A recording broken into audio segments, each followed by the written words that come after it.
Tava aqui caminhando e pensando sobre aquelas frases que pensam por nós, aquelas que fazem com que a gente economize energia utilizando elas, crie uma crença muitas vezes limitante e nem percebe, justamente pela facilidade que elas possuem. Sim, estou falando dos ditados populares. A Pam me pediu e a gente entregou. Bora! Ditado popular é aquele bagulho que todo mundo tem na ponta da língua. A gente não tem, acredito que são pouquíssimas pessoas que não conhecem. Elas podem não usar, mas todo mundo conhece. E existem vários deles, né? Aí a gente tá falando daqueles do tipo: Deus ajuda quem cedo madruga, né? Quem muito quer, nada tem. Pau que nasce torto, morre torto, né? Eles parecem coisas bem inofensivas na realidade, né? Aquelas frasezinhas de vó, né? De sabedoria popular aí. Porém, elas escondem também algo um tanto quanto mais interessante em seu meio, né?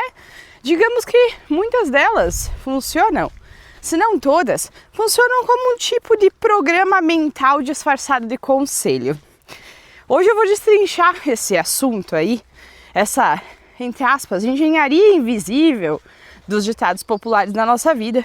Vamos falar sobre de onde que vieram, né? De onde que eles vieram, o que dizem, né, sobre o tempo em que nasceram e como que eles continuam moldando a forma como a gente pensa, fala e decide. Porque no fim das contas, vamos falar o real, o que a gente aí muitas vezes pode estar chamando de pensamento pode ser só um velho ditado disfarçado de ideia nova. Então eu vou botar aqui agora, vamos falar o mapa desse bloco aqui. Vai ser em tópicos, né? Então o primeiro tópico a gente vai ver o que são os ditados populares em si e por que eles sobreviveram aos séculos, né? O segundo tópico é de onde eles vieram, vamos dizer, origem cultural histórica, oral dessas expressões aí. O terceiro tópico é sobre a questão de linguística e cognição, como é que o pensamento cria a linguagem e a linguagem cria o pensamento. No quarto tópico nós vamos falar sobre os ditados como crenças, tá? Quando aqueles conselhos, entre aspas, viram prisões mentais aí. No quinto tópico a gente vai falar como reorganizar essa ideia dos ditados. Vamos dar uma atualizada nas frases aí. Vamos atualizar essas frases que te atualizam aí. No sexto a gente vai fazer aí, vamos fazer um fechamento, né? E a gente vai falar sobre o poder de pensar com as nossas próprias palavras, tá? Então, bora pro bloco 1, sem novela mexicana. O que são os ditados populares, tá? Um ditado popular, ele é basicamente uma frase curta, é rítmica e ela é uma frase memorável, né? Carregada de moral implícita, aliás, e aquela que carrega aquela ideia também de sabedoria coletiva, né? Ou pelo menos o que na época a gente acreditava ser sabedoria, né? Porque eles são muito mais antigos do que nós. Então, linguisticamente, tá? Eles são chamados de paremias, que são o quê? O que significa isso? Frases fixas, transmitidas oralmente e que possuem uma estrutura simples e repetitiva, tá? É isso que vai facilitar a memorização dessas frases e a propagação delas. Então elas funcionam como atalhos cognitivos, tá? É isso aí, elas vão funcionar como um atalho cognitivo. Então, ao invés de a gente pensar do zero, né? A mente vai usar aí um provérbio prontinho para interpretar uma situação em si.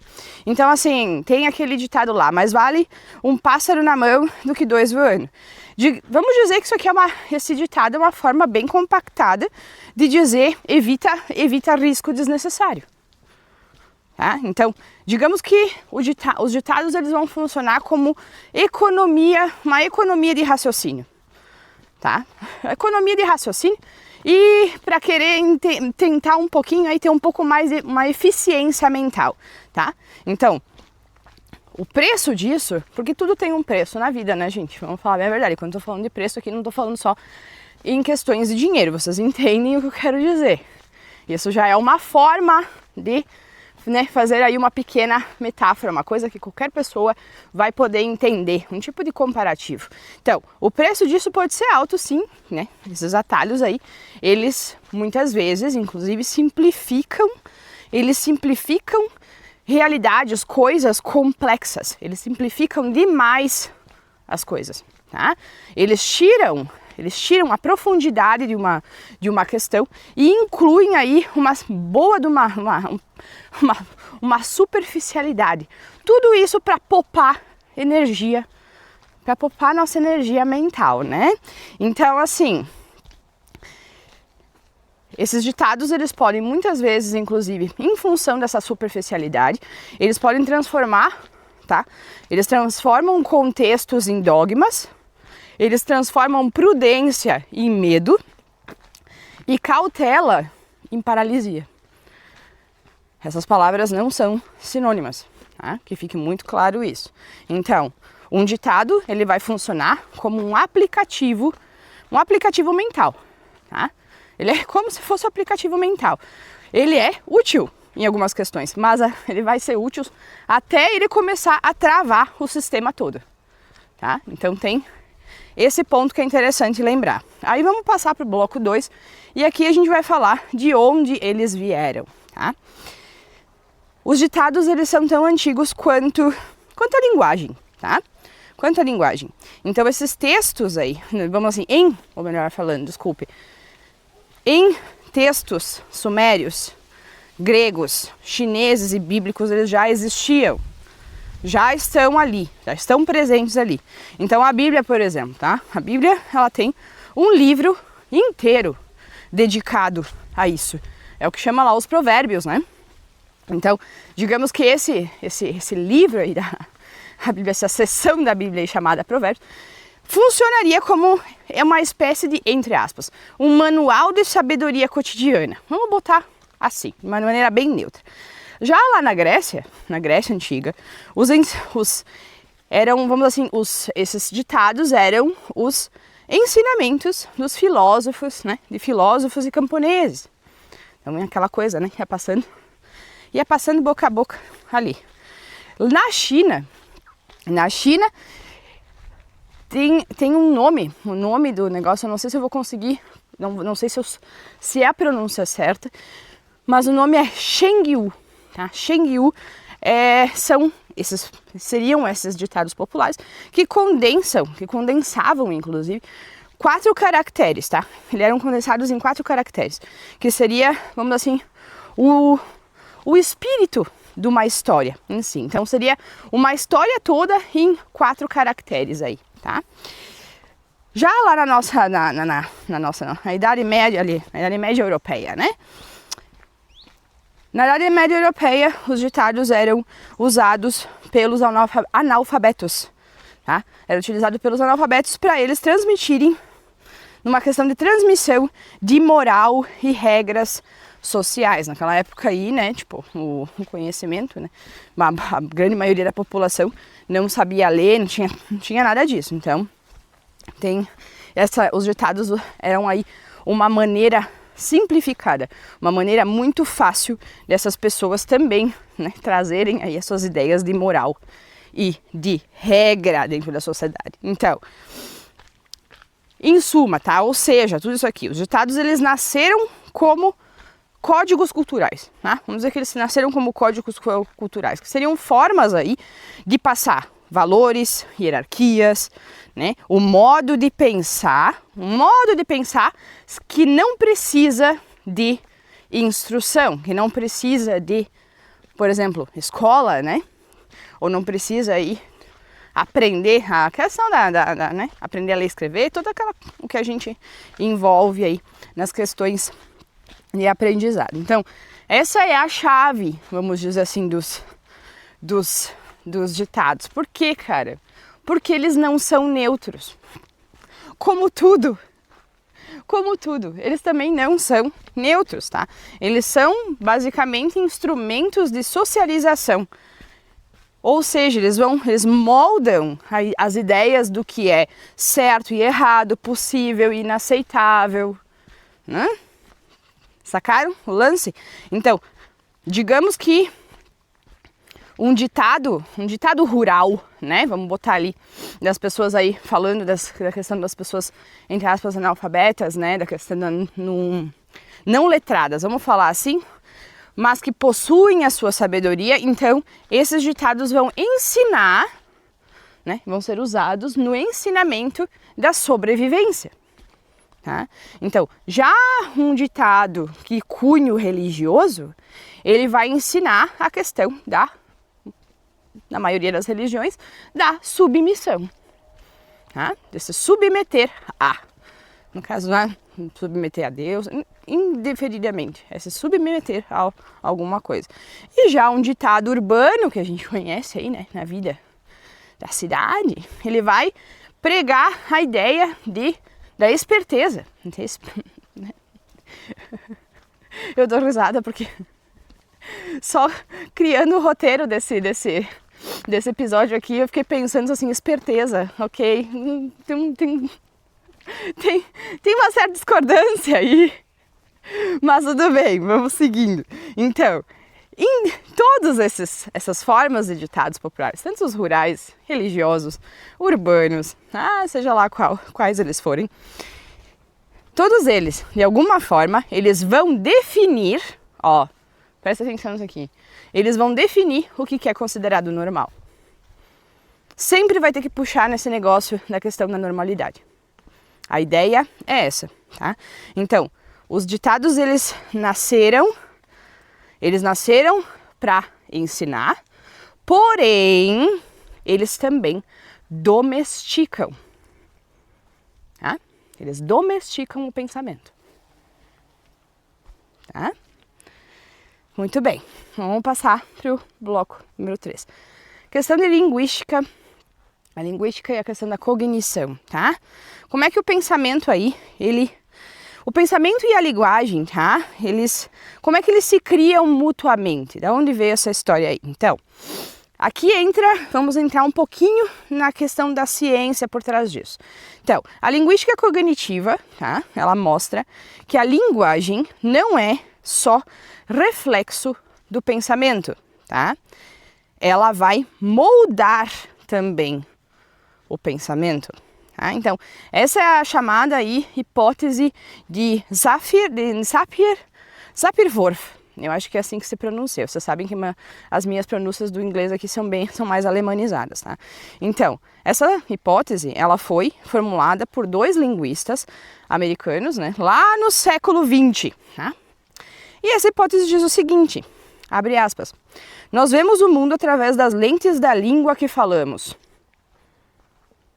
Fecha aspas. Eu vou repetir essa frase, porque tem muita informação aqui dentro. Nós vemos o mundo através das lentes da língua que falamos. E quando estou falando aqui da língua, é não só na questão do idioma em si, é da questão da linguagem. Do nosso vocabulário interno, tá? Então, assim, vamos botar um exemplo aqui.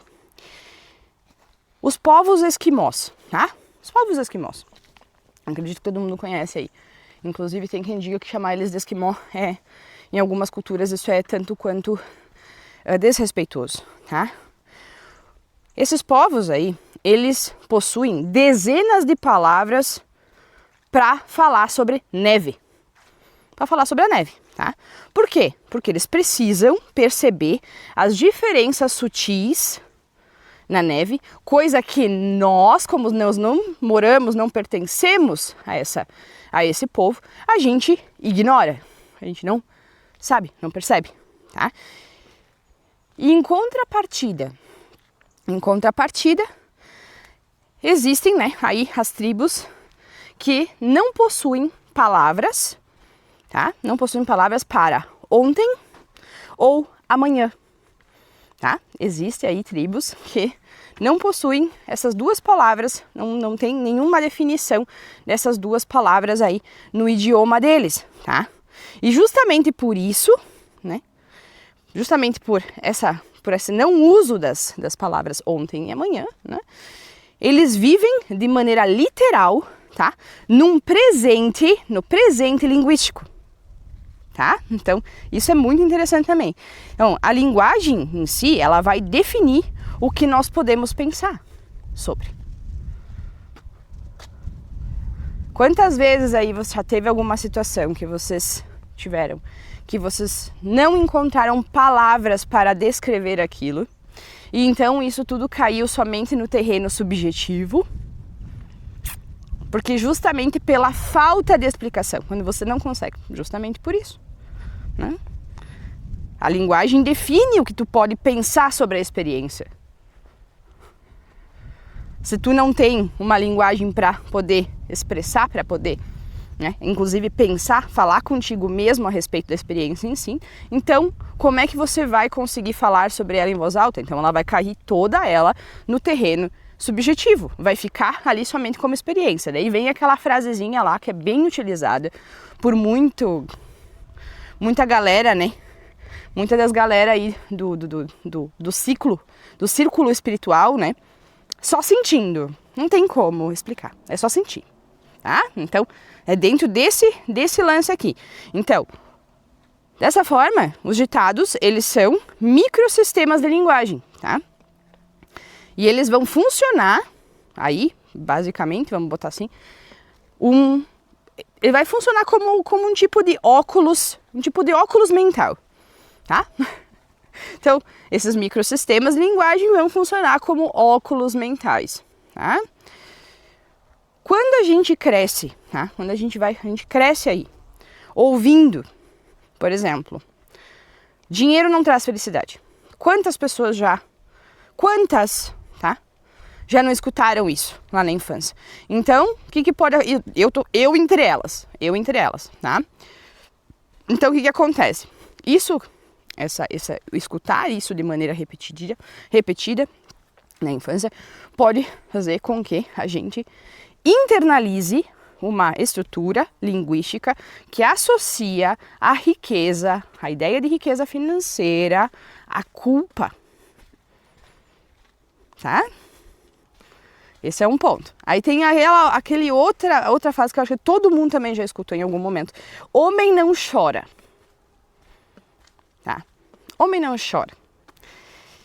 Quando a gente cria aí um script linguístico, né? A partir dessa frase aí, homem não chora, para dizer o homem não chora, né? A gente está proibindo a emoção de existir. Proíbe-se a emoção de existir. Tá? Então, ou seja, o vocabulário da nossa cultura é também o limite do nosso mundo interno. A não ser que a gente busque ir adiante. Porque se nós não buscarmos, a gente se mantém dentro desses limites. Tá? Então, quando a gente muda as palavras, quando nós mudamos o nosso vocabulário interno e externo, aos poucos nós mudamos o mundo que nós conseguimos imaginar. Quanto mais complexo, quando eu digo complexo, não estou falando aqui de linguajar técnico, tá? Quanto mais intrincado, quanto mais variado o nosso vocabulário interno nós vamos também transmitir isso para fora. E assim a gente vai conseguir imaginar coisas que estão fora dos limites estipulados pelo vocabulário cultural. Certo? Agora a gente vai falar no bloco 4 sobre a questão dos ditados como crenças, tá? E esse bloco aqui é bem importante, tá? Por quê? Vamos lá. Esse terreno, essa parte aqui, ela é um tanto quanto delicada. Mas é também muito libertadora. É muito libertador ter uma outra percepção sobre a questão. Ou perceber um outro lado, né? Consciência. Ter consciência é o quê? Perceber as facetas da coisa. Então, os ditados populares, eles funcionam, basicamente falando, estou fazendo trocadilhos aqui, tá? Não é no sentido literal, obviamente. Os ditados populares, eles vão ser como vírus, como um vírus mental. É um vírus mental de longa duração.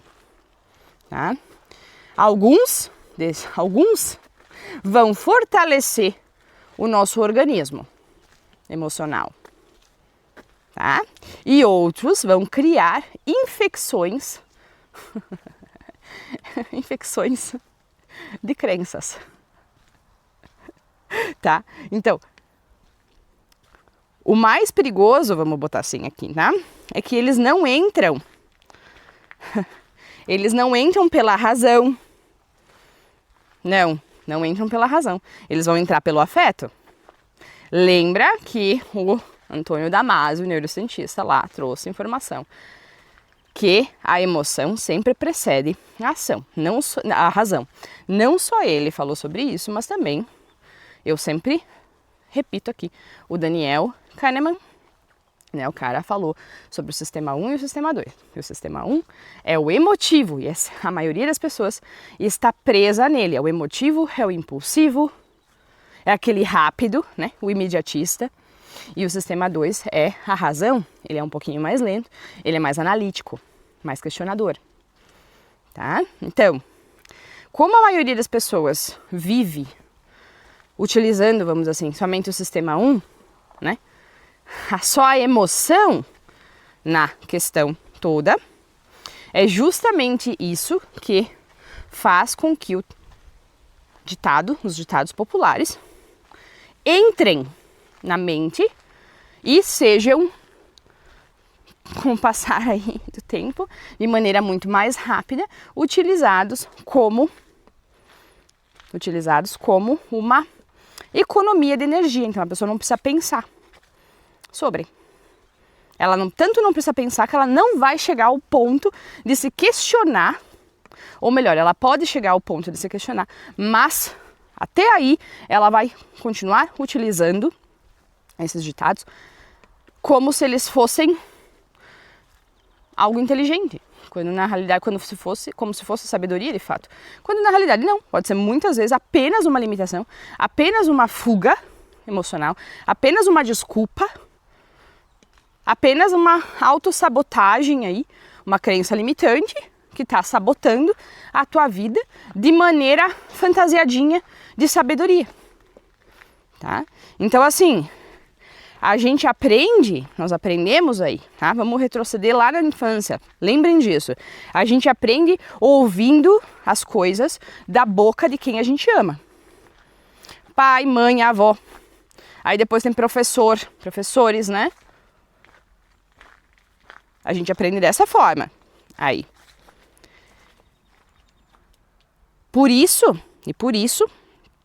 que essas frases, esses ditados, eles já vêm com o selo, vamos botar assim, né, entre aspas, o selo de uma verdade absoluta, mesmo não sendo.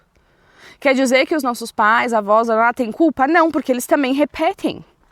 Também é uma repetição da parte deles, né? Então não cabe culpa a ser atribuída. O normal, vamos dizer assim, né?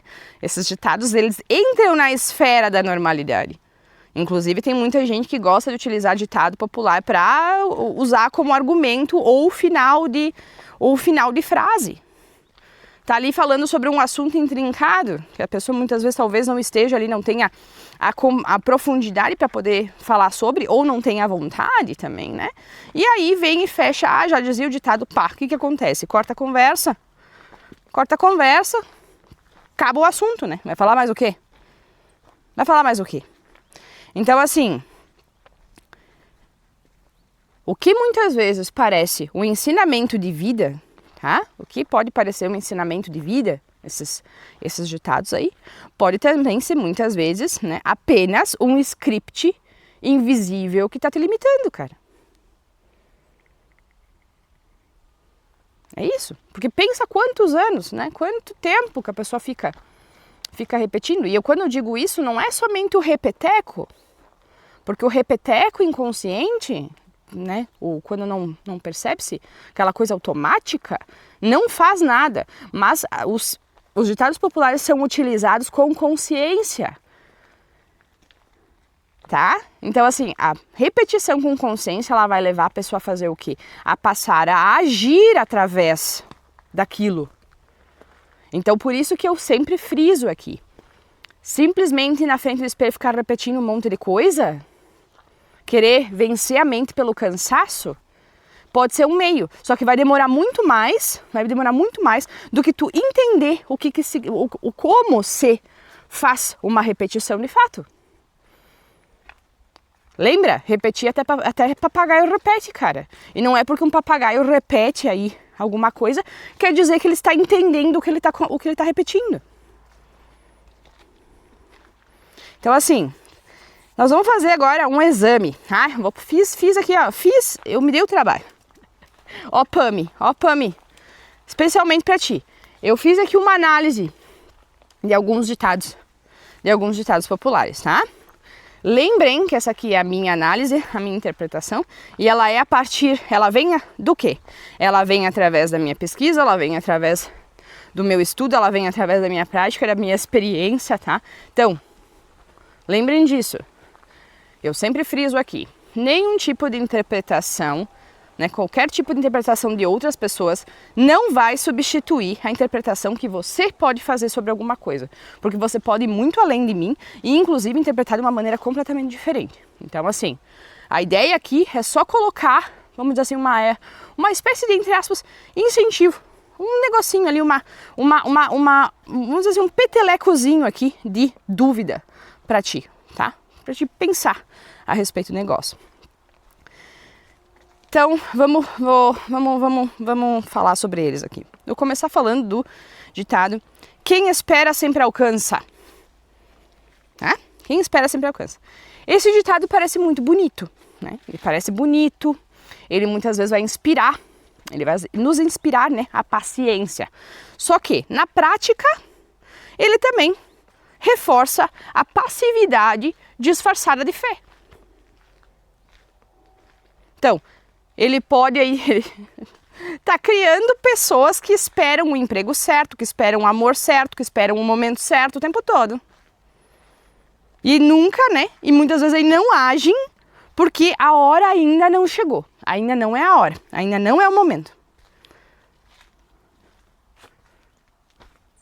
Então, a partir disso, o que a gente poderia fazer para dar uma modificada nesse ditado aqui? Quem age com constância sempre alcança o que constrói. Alcança o que constrói. Não fica melhor? Lembra, a nossa mente é muito literal, cara. A linguagem influencia o pensamento influencia a linguagem. A ideia aqui é você, de fato, se perguntar sobre isso. Então, é mais saudável, vamos dizer assim, para a nossa mente e a nossa vida em si, seja ela financeira ou qualquer em outro âmbito, né? Se a gente pensar da forma, né, que quando a gente age com constância, a gente sempre vai alcançar o que constrói. A gente cria aí uma ideia mais questionadora, uma ideia mais analítica, mais de crescimento e não de limitação. Porque se eu fico sempre falando, quem espera sempre alcança. O que a minha mente vai registrar nessa informação, cara? Espera. Não é momento, espera. Tá? Esse aí é o primeiro. O segundo ditado que eu também fui lá atrás é aquele que pau que nasce torto, morre torto. Esse aqui, pra mim, sinceramente, ele é a sentença de morte do crescimento pessoal. Esse aqui é o atestado de óbito do autodesenvolvimento, meu. Tá? É uma frase aí, pra mim, que nega a possibilidade de mudança na vida da pessoa. Ela é muitas vezes utilizada justamente para quê? Para justificar fracasso, né? Justificar fracasso e para rotular as pessoas. Para rotular as pessoas. É aquela coisa, né? Ah, ele é assim mesmo. Nunca vai mudar. Mulher e homem é tudo igual. É nesse nível, cara. Então assim, ó, ao invés de ficar repetindo isso, pensa do lado seguinte. Ó, é bem besta esse trocadilho, eu não achei nada muito poético, tá? Mas vocês vão entender a ideia. Todo galho busca luz e pode se endireitar ao crescer. Até porque as plantas, né, velho, elas vão... Botem elas num cantinho da tua casa e vocês vão ver que elas sempre vão girar as folhas delas pra luz, né? Se tu colocar ela mais perto da luz, ela não vai precisar, não tem necessidade de ficar toda torta. Tá? Outro ditado. Mais vale um pássaro na mão do que dois voando, né? Ou como diria Mamonas Assassinas, mais vale um na mão do que dois no sutiã, tá? Então vamos lá. Esse ditado aí é o ditado preferido da galera que tem medo, tá? Ele preferido, assim, ó, mais usado pela galera que tem medo, tá? Por quê? Porque ele vai ensinar aí conformismo. Conformismo, aversão ao risco, né? Não se arrisca, fica quieto na tua. Medo de tentar algo novo. Insegurança em si mesmo, né? Não se sentir seguro, tá? Tudo isso, esse ditadinho aí, é justamente em nome da segurança, né? Em nome da segurança, a pessoa troca a expansão pela estagnação. Ah, a estabilidade aqui, ó. Óbvio, estabilidade e estagnação são duas palavras diferentes, né? Mas a galera ama a palavra estabilidade. Falou em estabilidade, meu Deus do céu. Vocês entendem o que estabilidade significa, né? Não vai pra frente nem pra trás. Fica no mesmo lugar. Mesmo lugar. Tá? Então, vamos modificar esse ditado aí. Quem aprende a voar não precisa escolher entre um pássaro e o céu, velho.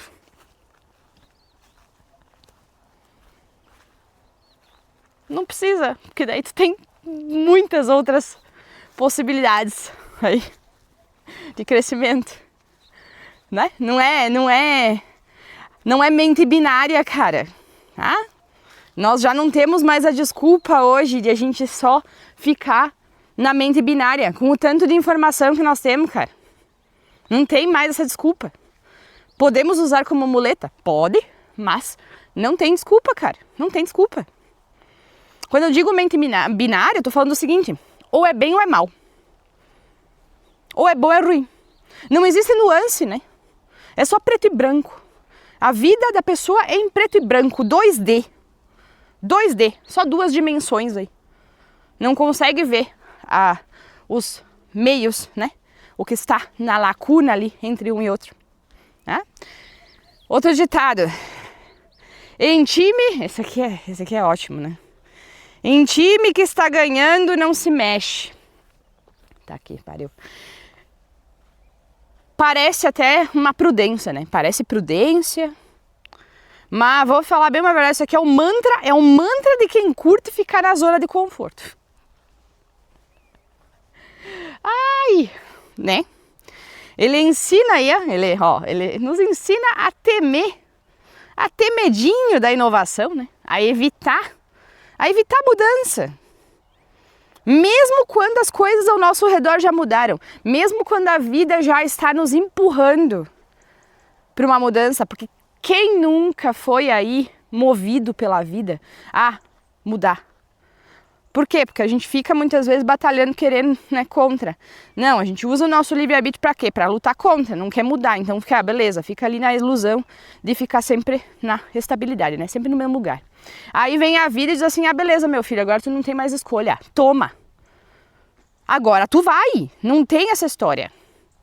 Todo mundo já passou por isso. Inclusive, né, aí a gente tem até nome para isso, né? As galera entram em crise por causa disso. Crise de meia-idade, existencial. Né? Tem vários nomes para isso aí. Então, quando esse ditado é utilizado, por exemplo, no mundo corporativo, né? Porque tem galera dentro do mundo corporativo, inclusive presidente de empresa, que utiliza esse tipo de jargão, tá? O que acontece? Isso daí vai impedir, se isso vem da mentalidade do presidente, então pensa, isso daí vai impedir a atualização. Lembra a historinha da inovação? Inovação normalmente é só discurso bonito, tá? Ninguém gosta de inovar porque para inovar tem que mudar. Tá? Quando esse ditado é utilizado na vida em si, o que ele vai fazer? Ele vai criar acomodação. A pessoa vai ser alguém acomodado aí, né? Acomodado. Então, como a gente pode mudar? Eu falei, gente, eu não sou tão poetisa assim, então tem alguns aí que não rimaram, tá? Então fique muito claro isso. Adaptem da melhor forma, isso aqui são só sugestões. Então, como é que a gente pode fazer a mudança desse ditado aqui? O segredo, vamos dizer assim, né? O segredo de continuar ganhando é continuar melhorando.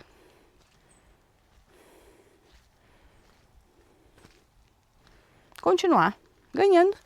Quando a gente, né? Então, a gente continua melhorando. Esse é o ponto. Melhorar-se a si mesmo, de maneira constante. A gente nunca aprende o suficiente sobre alguma coisa. Então, a estabilidade aqui, tchau pra ela. Próximo ditado. Esse aqui também é um negócio que até pode ter gente que vai ficar meio incomodada, porque curte utilizar isso aqui, principalmente quem é a galera religiosa, a minha avó inclusive. Deus escreve certo por linhas tortas.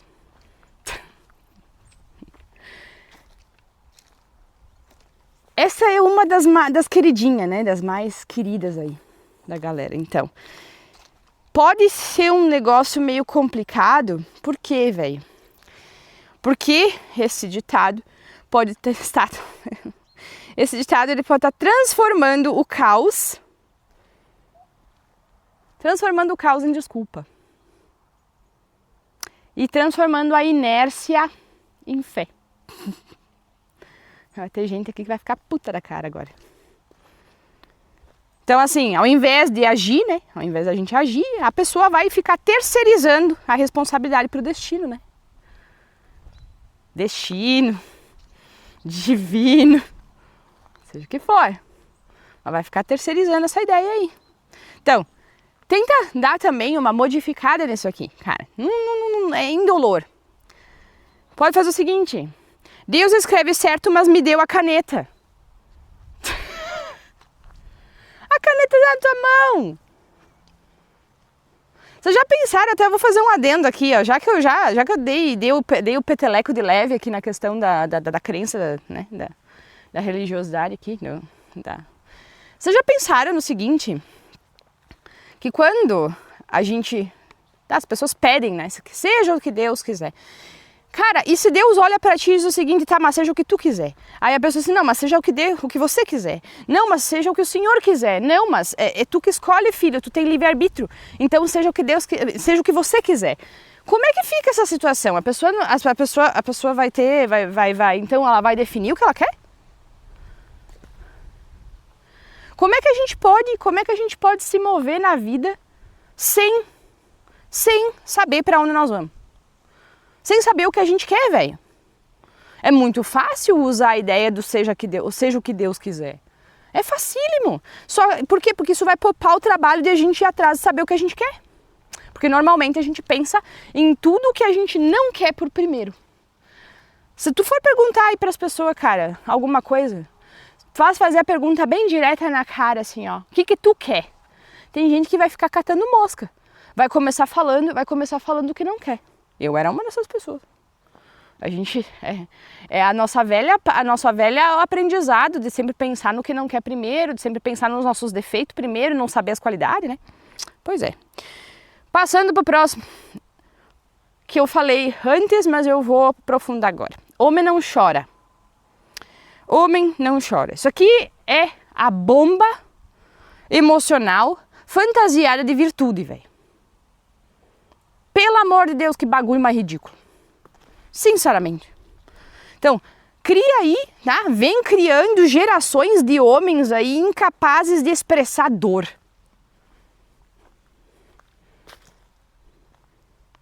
Incapazes de expressar dor, vulnerabilidade ou empatia até. Né? vem ensinando pra nós aí a repressão como um sinônimo de força, porra. E transformando a emoção em vergonha. Quanta gente que tem vergonha das próprias emoções, se começa a chorar na frente dos outros, já fica se escondendo, fica pedindo desculpa como se estivesse fazendo um negócio horrível. Olha o nível. Isso aqui é um negócio que assim, ó, gente, em 2025,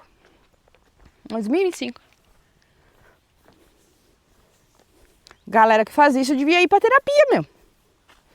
Tô falando isso por quê? Porque eu também já fui assim. Eu via chorar na frente de alguém, ou demonstrar emoções nesse sentido, eu via isso como de fato que o ser vulnerável é ruim. Eu não podia, pra mim era demonstrar fraqueza. Só que é necessário coragem para demonstrar sentimento. E a grande maioria das pessoas não tem culhão suficiente para isso. Eu tive que desenvolver os meus, inclusive. Então, uma ideia aqui de transformar também né, de reprogramar as frases da galera aí. Reprogramar esse ditado. Homem sente. E quem sente de verdade é mais forte. Quem sente de verdade é mais forte. É coragem, cara. Ah? Os homens aí que querem, né, como é que é? Agora eu vou usar, botar o pau na mesa, né, querer botar ordem no negócio, saiba que a tua emoção é a tua força, cara. Se tu sabe lidar com as tuas emoções, tu vai ser muito mais digno de respeito. Não vai precisar botar o pau na mesa pra alguém te respeitar, porque normalmente a gente aprende assim, né, que é só gritando. Né?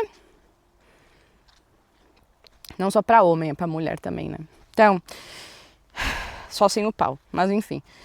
Vamos lá. Próximo.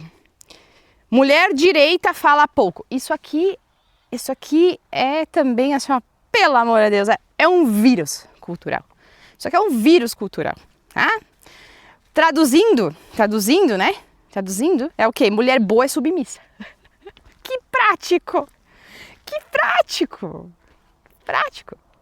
Principalmente pela galera aí, né? Que segue certas doutrinas, né? Pois é. Enfim, né? Isso aí condiciona, esse ditadinho aí, condiciona os comportamentos de silêncio, de medo, de confronto e autoanulação. Né? Baixa a cabeça. Diante, muitas vezes, do desrespeito, diante de abuso, né? É nesse sentido. É um ditado de controle, tá? Na minha visão. É um ditado de controle aí fantasiado de moralidade. Que de moral aqui não tem porra nenhuma. Então assim, mudança desse ditado. Mulher que fala é mulher inteira. Mulher que se expressa, que mostra a si mesma, que impõe, então, que se impõe, que se mostra ao mundo.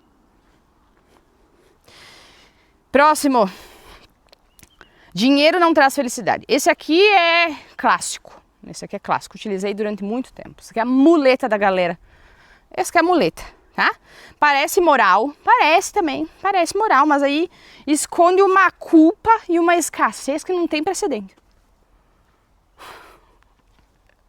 Por quê? Porque ele ensina a gente aí que é prosperar errado, né? Que riqueza é sinal de vaidade ou de desvio.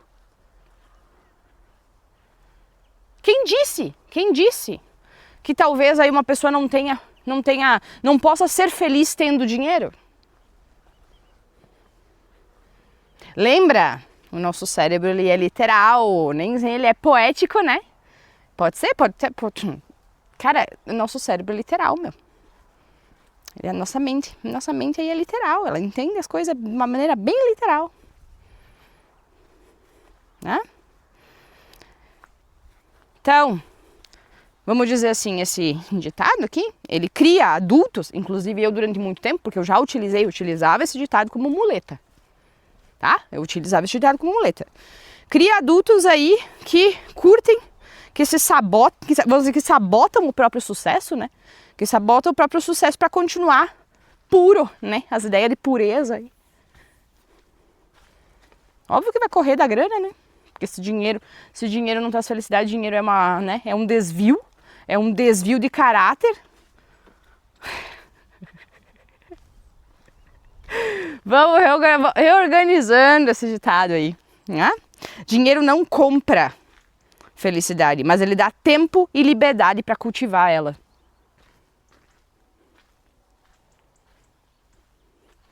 Básico. Básico, direto ao ponto, literal. Muito mais literal do que o outro, na minha visão. Modéstia à parte. Aí, passamos pro próximo. Quem muito quer, nada tem. Pá, isso aqui também é, pelo amor de Deus, é o bloqueio de ambição.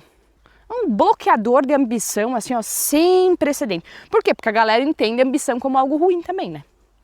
Tem essa questão. Então, esse ditado aqui, ele sugere, né? Ele nos sugere de maneira muito sutil que desejar demais, que desejar muito é pecado. Que a modéstia, né? É virtude e o desejo, ele é arrogância. Né? Pois é. Pois é. Só que assim, uma coisa que é interessante falar aqui, e eu falei sobre isso lá no episódio as diferenças entre cérebro, mente, consciência, ego e inconsciente, que é o seguinte, o nosso ego, o nosso desejo, ele vai vir do ego. E normalmente, né, o ego também tem o pedaço grande do bolo aqui. Normalmente, o ego, quando ele deseja alguma coisa, ele tem a ideia de que não se tem ou não se é aquilo que ele deseja. Então, é justamente em função do contraste, né? Dos contrastes aí, melhor, pior, né? Que vai fazer com que entre as questões de desejo. Só que a galera gosta tanto de sentar a lenha, sentar o cacete no ego, só que não para pensar um negócio. O desejo, ele é o motor da criação, cara. E quando eu tô falando de desejo, não tô falando de desejo sexual. Pelo amor de Deus, tá? Não tô falando nesse sentido. Mas também não deixa de ser, né? Porque tem a galera que vai lá e faz filho. Ai, que idiota isso foi agora, desculpa aí. Mas enfim, o desejo, ele é o motor da criação, por quê? Porque é justamente o nosso desejo de ser e ter mais que vai fazer com que a gente também crie mais. Certo? Que a gente crie muitas vezes mais possibilidades. Que a gente busque mais formas para algo. Criatividade, meu. Ser criativo. Né? Então, sem o desejo, a humanidade ainda estaria nas cavernas, cara. A gente tá aí. A gente não teria toda a tecnologia que nós temos, a gente não teria muita coisa. Óbvio que o desejo vai ser também utilizado por algumas pessoas para o outro lado, né? Ou melhor, vai ser utilizado muitas vezes por todas as pessoas por um outro lado também, porque ninguém é 100% luz, né? Ninguém é 100% luz. E também ninguém é 100% sombra. Então o que acontece? Dentro dessa vibe aqui, a gente ter uma ideia um tanto quanto mais clara a respeito dos nossos desejos vai fazer com que a gente também seja mais realista, vamos dizer assim, né? E a gente expanda os nossos horizontes para poder perceber as outras possibilidades que existem na nossa vida. Do contrário, a gente vai estar sempre fazendo a mesma coisa. Tá? Muito bem. Uma forma de dar uma mudadinha nesse ditado aqui. Quem quer com clareza, aprende a construir.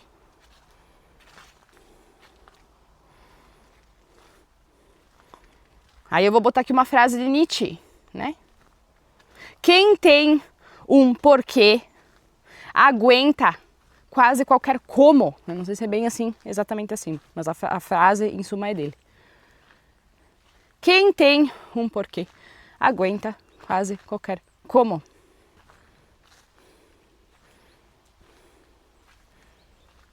Ah? Se tu tem uma mentalidade de Schopenhauer, de Arthur Schopenhauer aqui, aí eu sinto muito. Porque o Schopenhauer via essa ideia toda do desejo como um ciclo de frustração. Como um ciclo, né, de frustração. Eu vou fazer uma análise sobre o Schopenhauer. O cara merece. O cara era um melancólico, assim, ó, que não tem precedente. Tá? Vamos passar pro próximo. Esse aqui também é outro que, assim, ó, chega, né, assim, ó, quando eu tava escrevendo, teve uns momentos que chegou a me dar uma gastura, vou falar a verdade, assim, ó, mas é massa porque isso aqui faz com que eu também vá adiante nos meus limites, eu entendo, eu consiga resolver quando vem essas gasturas, tá? Santo de casa não faz milagre. Puta que pariu. Puta que pariu. Esse aqui é o mantra da galera aí, ó, da autossabotagem, né? O mantra da autossabotagem e da desvalorização pessoal. Utilizei isso aqui, por quê? Porque eu não via meu próprio valor, cara. Eu não via a mim mesma, não via o valor que eu possuo, tá? Isso aqui, tá? Esse ditado aqui, ele faz você acreditar que tu precisa de validação externa. E além disso, ele faz com que você pense que o que vem de fora é melhor.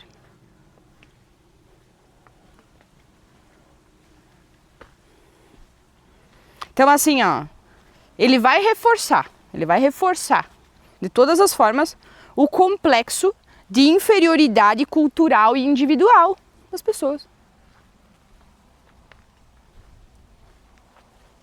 Pois é. Então assim, vamos mudando, né? Mudando aqui. O milagre começa dentro de casa e se espalha de lá para fora.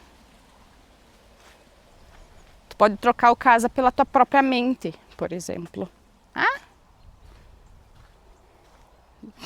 Tipo, assim. Mais um polêmico. Mente vazia, oficina do diabo. Ai, cara, isso aqui também é outro que assim, ó, pelo amor, não, é sério. Esse aqui é clássico, ele é o clássico. Por quê? Porque ele cria a culpa, né? A culpa pelo descanso. Faz a gente sentir aí que é errado ficar parado, né? Meditar, então, nem pensar. Nem pensar. O que eu escuto, isso aqui é uma coisa que assim, ó, eu escuto pra caramba disso. Ai, eu não posso ficar parado porque senão começa a se bater o tico e teco na cabeça, né? Pá, meu! É justamente por causa disso que tu deveria parar e olhar pra isso. Então, acaba se tornando então errado aí o parar pra descansar, né, o refletir, o meditar. Ou o simplesmente não produzir, se permitir um momento de ócio. O ócio é criativo pra caramba. Vou falar bem mais real, gente. Eu trabalho com questão de criação de conteúdo em diferentes formas. Além disso aqui, eu tenho o blog, eu escrevo e-book. Eu tô gravando o meu curso agora, inclusive, não só um. Né? Então, tenho os meus projetos, tenho todas as minhas coisas. Eu preciso, né? Eu preciso estar com a minha mente clara e sã para isso. Só que, o que eu me permito fazer? Eu descanso e nos meus dias de ócio criativo, eu procuro não fazer nada. O não fazer nada também é fazer alguma coisa. Então eu vou lá e fico só curtindo ser. Sabe? Eu não faço nada. Só curtindo ser, assim, o dia inteiro. Se eu tenho vontade de ir pro jardim, eu vou. E fico lá. Cara, assim, ó, já perdi a conta de quantas vezes eu tenho um colchão, assim, um sofá na realidade. Eu tenho um sofá embaixo da minha figueira no jardim. Eu deito lá e eu fico olhando pro céu. Assim, ó, horas sem conta. Tem coisa melhor do que a gente simplesmente se permitir ser. Isso é ócio criativo. Tá? Então, assim, esse ditado aqui, ele é um dos pilares, na minha visão, tá? Ele é um dos pilares da ansiedade moderna. Um dos pilares da ansiedade moderna.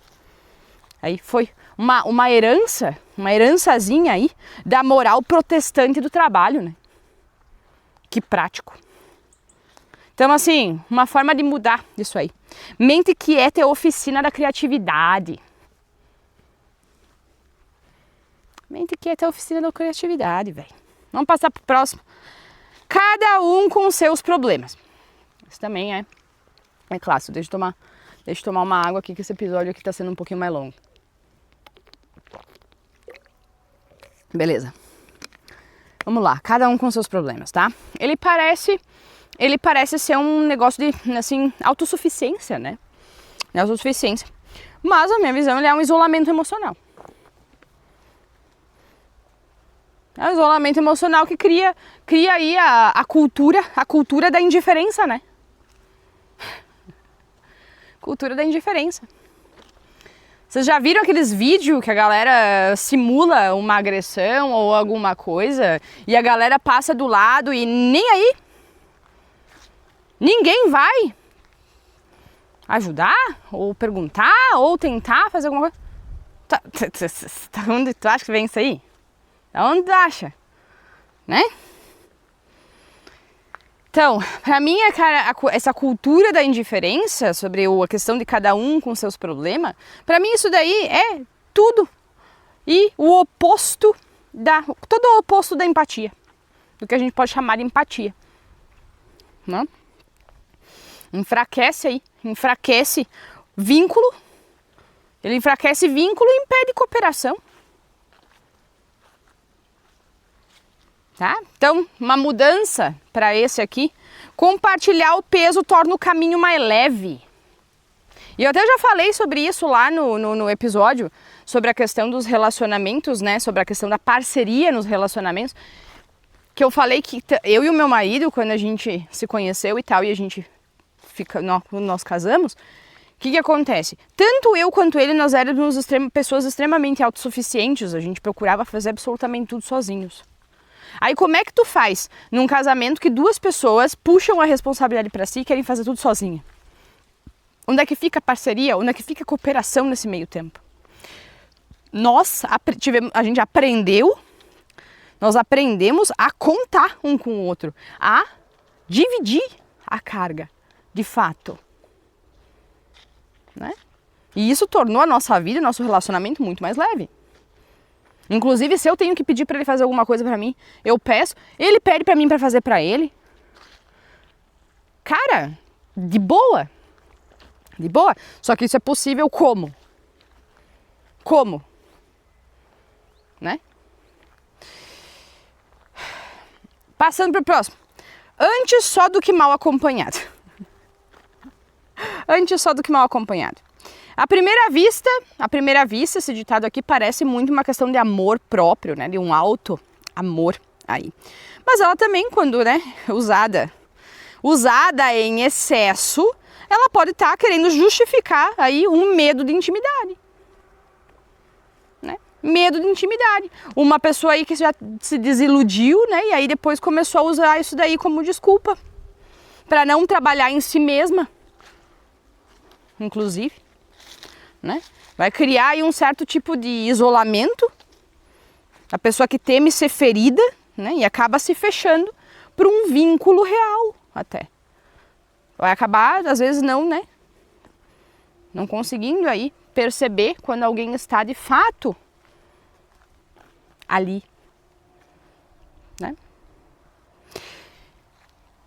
Uma mudança para isso, tá? Melhor bem acompanhado de si para poder se abrir para o outro, porra. Porque ninguém que consegue... Assim, ó, na minha visão, a gente aprende primeiro a conviver com nós, para depois conviver com os outros. E a maioria das pessoas vai buscar sempre conviver com os outros porque ela não consegue conviver consigo mesma. Tá? Essa é a minha opinião. Próximo ditado. Quem nasce pra tostão nunca chega a milhão. Eita, lê. Né? Determinismo social puro. Determinismo social purinho. Cria aí uma crença estrutural, né? Uma crença estrutural de que o destino já está escrito, né? Bah, e tem muita gente que acredita nisso. Muita gente que acredita nisso. Esse é o típico tipo de ditado que mantém gerações de pessoas presas em ciclos de, muitas vezes aí, pobreza e impotência. Tá? Tô falando que é só por culpa do ditado? Não, né? Não é. Mudança desse aqui. Quem aprende o valor do tostão pode criar 1 milhão, cara. E lembra, eu falei valor e não preço. Tá? Valor e preço são duas coisas diferentes. Vou repetir. Modéstia à parte, eu gostei. Isso aqui ficou massa. Quem aprende o valor do tostão pode criar 1 milhão. Simples. Uma mudancinha só que se torna tão mais, né? Tão mais. Tipo assim, alívio. Próximo. Essa aqui é a preferida dos... Não vou chamar de coach espiritual ou de guru, como é que eu posso chamar? Ah, enfim, mas vocês entendem o que eu quero dizer agora, né, que eu já falei. É dando que se recebe. É dando que se recebe. Bonito. Esse aqui também é bonito no sentido espiritual. Bonitinho. Mas, né, muitas vezes aí, né, distorcido para sustentar as relações abusivas, né? Eita! Cria culpa nas pessoas, né? Cria culpa nas pessoas aí por dizer não, né? Por dizer não. Reforça a ideia de que o amor precisa ser trocado por sacrifício, por exemplo. Reforça a ideia que se tu não tem nem pra ti, tu tem que de qualquer forma dar pro outro. É nesse sentido que eu tô falando. Eu não estou falando em compartilhar coisas quando você tem, né, o suficiente, quando você tem o que transborda e aí você passa pro outro. Quando transborda, daí também oferece pro próximo. Lembra aquela frase, quem já andou de avião aí, sabe? As instrutoras, as aeromoças, né, vão fazer lá a simulação das máscaras de gás. O que é dito sempre ali?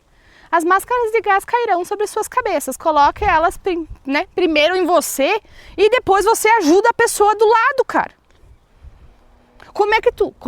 Né? Isso aqui meio que incentiva gente problemática, que não consegue resolver os próprios problemas, a ficar focando no problema dos outros ao invés de resolver para si mesmas.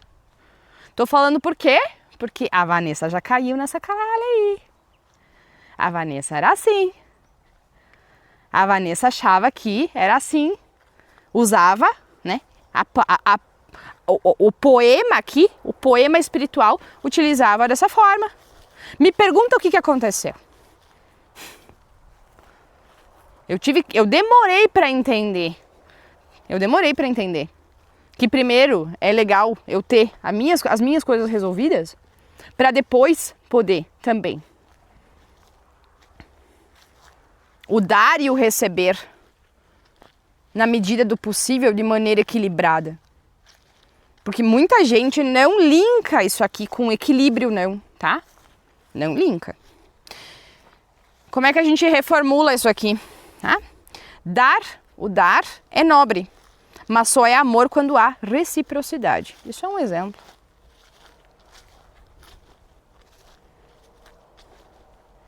O dar é nobre, mas quando a gente recebe de maneira recíproca, é melhor ainda. Aí todo mundo ganha. Aí sim é uma relação ganha-ganha. Porque a ideia é justamente essa, de que todos ganhem. Eu não preciso perder para os outros ganhar e os outros não precisam perder para mim ganhar, né? Não seria melhor? Pelo menos na minha visão é. Passando para o próximo. Quem tudo quer, tudo perde. Esse aqui também é outro, que é, né? Pelo amor. Outro que criminaliza a ambição. Esse aqui mete, né, a ambição na cruz, né? Cria o medo do desejar, né?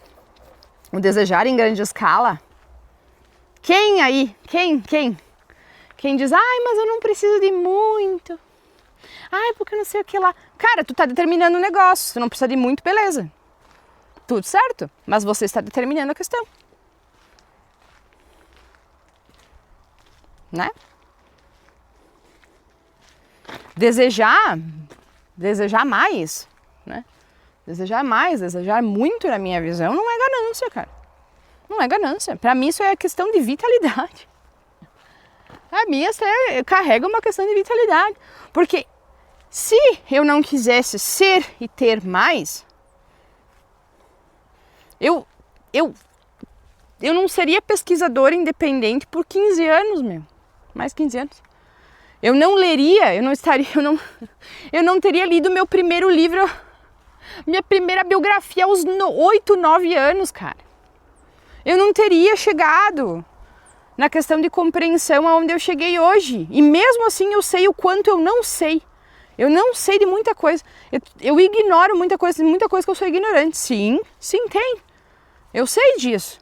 Só que não é isso que vai me impedir de eu buscar mais. Ser. O ser e o ter. O ser é pra minha alma, o ter é pro meu corpo, cara.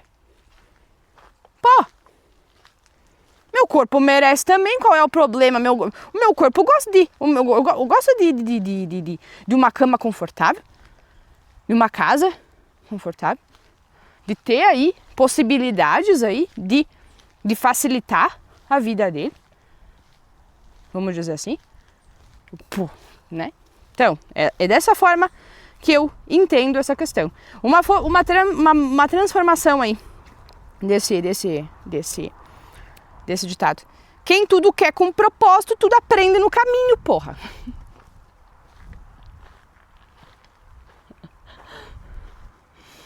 Né? Tu quer aprender o quê? Com que propósito tu quer aprender? Qual era o meu propósito quando, né, nas minhas pesquisas? Era algo do meu interesse. Isso foi um hobby pra mim durante anos, cara.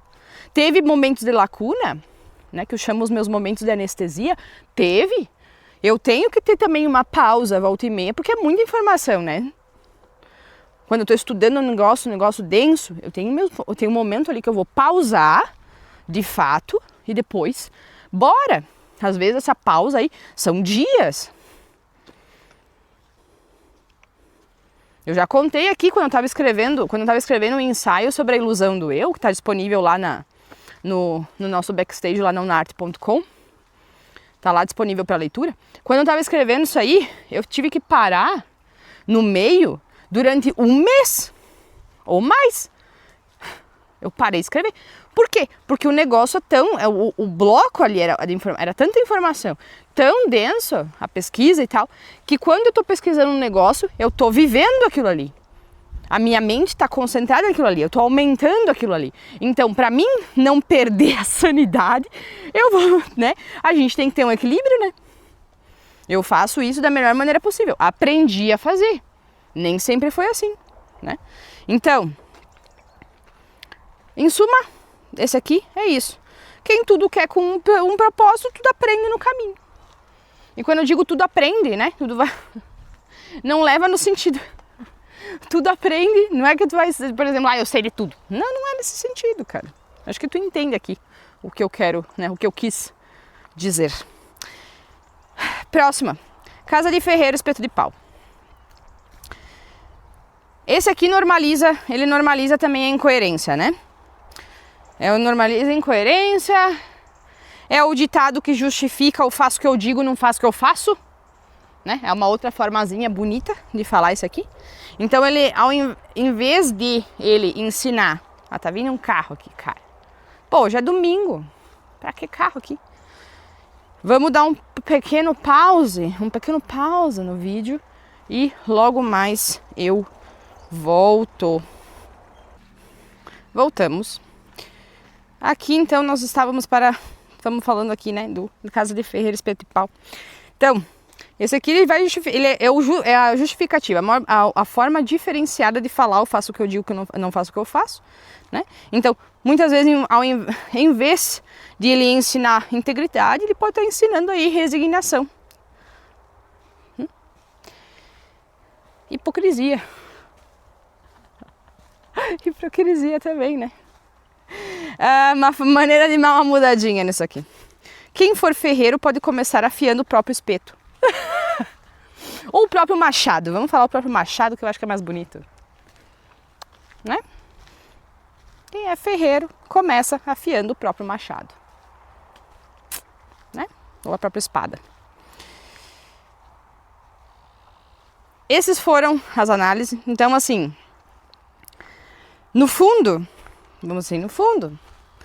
todos esses ditados aí que eu citei, eles funcionam aí como, vou fazer um trocadilho, arquétipos linguísticos, né? As estruturazinhas invisíveis aí, que repetem o mesmo roteiro dentro da nossa mente, né? Um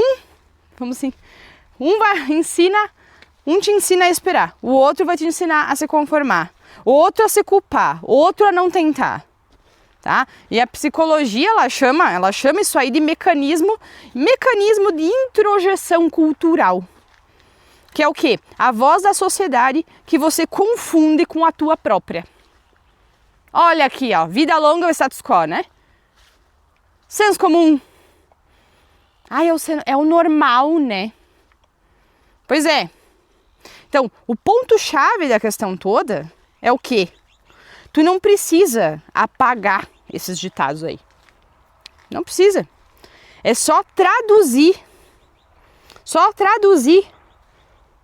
Vamos dizer assim, o tempo em que eles nasceram. Eles eram respostas para outra época, cara.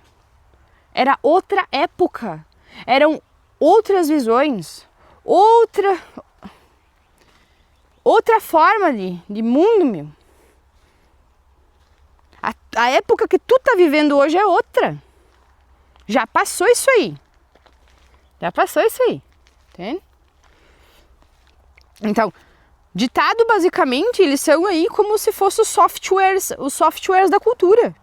Se tu não atualizar esse software pra ti, né? Tu vai continuar rodando a versão antiga na tua vida, meu. Lembra lá que eu falei? Um dos episódios aí, acho que foi lá o do cérebro, o ego e tal. É como se tu tivesse aí um computador de última geração rodando o Windows 95. Não sei se foi nesse agora que eu falei. Pô, meu, atualiza esse bagulho. Dá um update, tá? Então agora vou falar aí, bloco 5. Como a gente, entre aspas, tá? Já que eu estou utilizando linguagens de programação aqui. Como a gente reprograma os ditados, tá?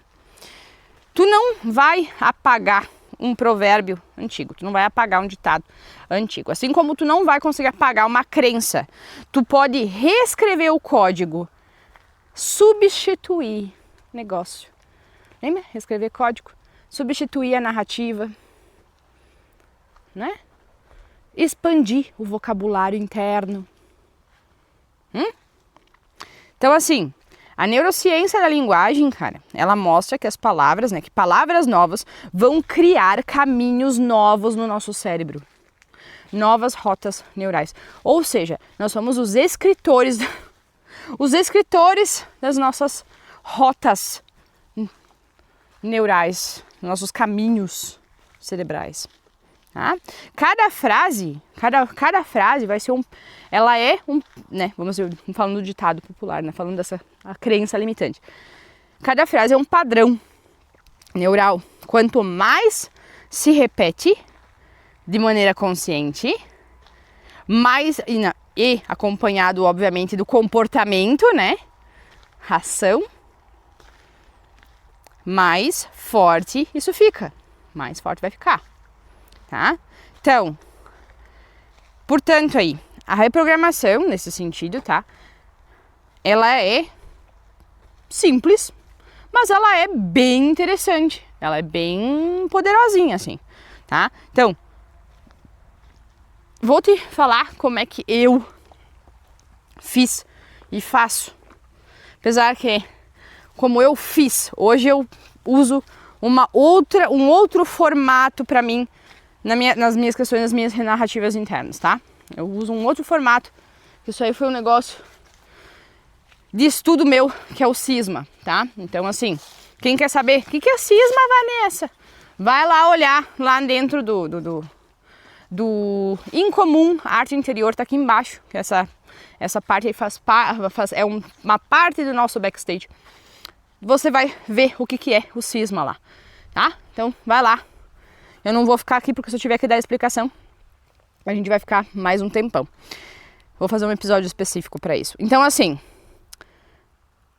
o que eu já fiz, tá? Que eu provei e que funcionou para mim. Primeiro, identificar o ditado dominante, tá? Esse é o identificar o ditado dominante. Então, quais são as frases? Eu vou sentar aqui um minutinho. Sentar aqui um minuto. Ai, a pedra não tá molhada. Vamos lá. Quais as frases, tá, que guiam as tuas decisões? Quais os ditados que estão na ponta da tua língua aí que tu repete eles? Tá? O que é? Aí tem não só ditado, tem aquela coisa. Dinheiro é sujo, amor dói, paciência é tudo. O que mais? Tá? Identifica isso aí. Segundo, né, a questão de vai descobrir o valor escondido. O que é isso?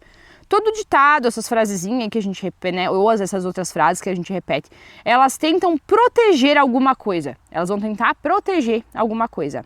Então aí pode ser segurança, moral, ordem, tá? Então, descubra o que essa frase, o que esse ditado tá tentando preservar na tua vida. Por exemplo, quando eu disse lá que eu usava muito o ditado do dinheiro não traz felicidade. O que isso aí estava tentando proteger? Estava tentando proteger a ideia de que eu achava que dinheiro era um problema, que ter dinheiro ia desviar meu caráter, que tudo isso aí ia fazer com que eu fosse uma pessoa ruim. Tá? Um exemplo. Terceira coisa. Atualizar a linguagem. O que é isso, atualizar a linguagem? Trocar, né? Fazer a trocazinha ali. Por exemplo, troca o pau que nasce torto, morre torto, pelo todo galho aprende a buscar luz. Tipo assim, que nem eu falei lá atrás, tá? Isso é um exemplo. Trocar quem cala consente, né? Quem cala consente também é um outro aí. Por quem se expressa se liberta. Quantidade de gente aí que não fala nada e fica se remoendo depois. Ruminando, né? Fica ruminando pra si mesmo, achando que tá fazendo bem. Poupando o ouvido alheio e aí acha que tá fazendo bem pra si mesmo enquanto tá ali, né? Outra, dá pra trocar, por exemplo, o negócio ali, o time que tá ganhando não se mexe, né? Pode trocar pelo quê? Melhor é o que mantém o jogo vivo, pô.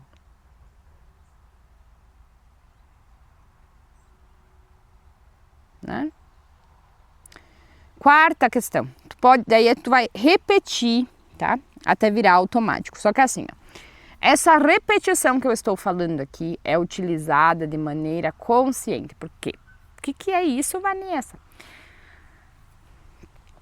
Tu vai estar falando concentrado no momento onde você está, sabendo exatamente o que você está fazendo, e tu vai reforçar a repetição com um ato, com uma ação, porque do contrário, se não existe ação, não vale nada, não muda nada. Sem ação, nada muda, tá? A crença, o ditado popular, ele não muda, tá? Ele não muda com leitura. Não muda só na leitura. Ele muda com repetição consciente seguida de ação, ou seja, repetição consciente, na minha opinião, é já com a, né? Já envolve a ação, porque do contrário é só uma repetição inconsciente, né? Então, você tá inconsciente é porque tu não percebe, porque tu não sabe, tá? Então, assim, a linguagem nesse sentido, ela é o volante da mente, tá? Ela é o volante da mente. Então, quem dirige mal as palavras derrapa na própria vida. Ah, isso aqui ficou muito bom. Ah, isso aqui ficou engraçadinho. Ficou engraçadinho essa analogia aqui. Ah, vamos lá para o bloco 6 e uma conclusão, porque já passamos de 1 hora, nem sei quanto tempo que tá. A questão do poder aí, de pensar com as próprias palavras, tá? No fim das contas, os ditados aí, eles são basicamente fósseis, tá? É pensamento fossilizado. Pensamento fossilizado, tá? São pedaços aí de épocas, de medos, de modos de vida completamente diferentes de hoje. E eles continuam atuando mesmo quando o mundo já mudou. Por quê? Justamente pela questão de ficarem tão arraigados, se enraizam, né? A questão do hábito, do caminho neural aí, no caminho, né? Então, quando a gente aprende a ler, vamos assim, lê-los, né? Ler eles, né? A perceber isso, analisar, isso é, na minha visão, é recuperar a nossa autonomia cognitiva, velho. Tá? É perceber quando é que a gente tem, vamos assim, perceber quando é nós que estamos falando e quando é esse pedaço de outra época, de outra geração, falando através de nós. E assim, ó, para quem aí acha que se estiver trocando isso, né, de repente escutou da avó, do pai, tará, que tu vai estar, por exemplo, não honrando, né, porque tem gente que utiliza, isso também é uma desculpa, né, manter vivo a sabedoria, vamos dizer, cara, pode pensar, se tu tá pensando dessa forma, isso aí é uma desculpa, é uma desculpinha que tu tem para não mudar, é uma ideia meio distorcida que tu tem do que significa aí honrar alguma coisa. Para quem é tradicionalista, que gosta da ideia de tradição, muitas vezes vai utilizar isso aí como muleta, velho. Tá? Então, assim, a linguística, ela chama esse movimento aqui, né? Esse movimento de percepção, se isso é algo de fato que nós estamos falando ou é alguém, um outro alguém em outro tempo falando por nós. A linguística chama isso de metalinguagem. A metalinguagem é a capacidade de perceber a própria fala e reinterpretá-la.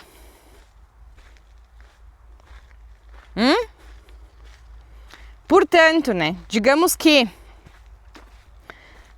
na minha visão, isso é liberdade mental, cara. Isso é liberdade mental. Porque é o pensar antes de repetir. É pensar sobre antes de repetir, velho. Então, escolher, né, palavras novas para ideias antigas.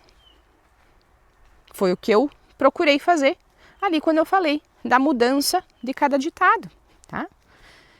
Em suma, para fechar, as palavras elas constroem o nosso mundo interno e transformam o externo, né? Mudar a nossa linguagem é mudar a nossa percepção de mundo também, tá? Então, lembra, Ditado popular é algoritmo cultural. Alguns vão te guiar, vão te ajudar, outros vão te aprisionar. Então, repetir sem pensar é a mesma coisa que tu obedecer sem saber uma coisa. Sem saber. Como que tu obedece um negócio se tu não sabe o que é?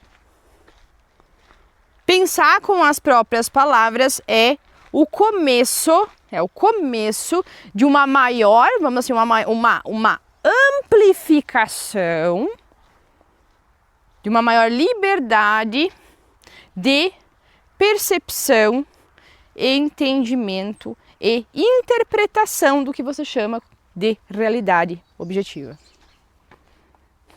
Certo? Pami, eu espero que você tenha gostado desse episódio, tá? Foi longo aí, fiz uma coisa um pouco mais aprofundada. Agora é contigo, velho. O que vocês vão fazer a respeito? Quais são, né? Vocês vão mapear aí. Vão utilizar isso aqui? Vão utilizar isso aqui? Vão analisar para vocês? Fiquem à vontade. Se não fizerem, não tem problema, porque não é na minha pele, né? Não é na minha pele. Eu faço isso para mim. Então, agora, muito obrigada por ter ficado comigo até agora. Aqui embaixo tem o link aí da Unarte. Vai lá dar uma olhada, veja o que eu falei. Tem o link da Incomum Arte Interior também. Lá tem a estrutura da coisa. Deem uma olhada sobre o que é o cisma. Isso é o que eu utilizo na minha vida hoje, né? É o projeto que eu mais procrastinei trazer à luz na vida. Já aplicava na minha vida há muito tempo, né? Vim criando ele, melhorando, testando, fazendo todas essas coisas. E aí, né, quando eu comecei a ter a vontade de trazer ele, de oferecer ele, né, quando transbordou, né, eu procrastinei a trazer, chega, porque eu procrastinei sim. Por quê? Porque, né, tinha que fazer todo um processo de estruturação. Então, vai dar uma olhadinha lá, dê uma olhada o que vocês acham. Tem o ensaio que eu escrevi sobre a ilusão do eu aí. Esse eu também vou deixar o link aqui embaixo, tá? Tá lá dentro da Unisonus, Arte e Sapientia, que também faz parte, é uma categoria que faz parte do nosso backstage, tá? Faz parte do nunarte.com. E se você, né, curtiu esse episódio aqui, se ele te ajudou de alguma forma, então contribua com nós também, né? Não preciso dizer aí, finca esse dedão no curtir, comenta, compartilha, faça essas coisas, todas essas coisas aí, né? O básico do engajamento. E se tu quiser dar vamos assim, subir de nível, vamos assim, na questão do teu curtir, né? Aqui embaixo tem o link da Buy Me a Coffee, ali você pode oferecer para nós um cafezinho. Olha que demais. Olha que demais. É o preço de um cafezinho, você vai estar aí contribuindo. Ele seria o equiparado ao super like, né? A gente não pode ter ainda super like porque a gente ainda não tá nas diretrizes necessárias, né? Então, até inclusive, bora compartilhar esse conteúdo aqui para aumentar esse canal. Vamos tirar os limites desse negócio aqui. Certo? Muito obrigada. Até a próxima. Falou, valeu.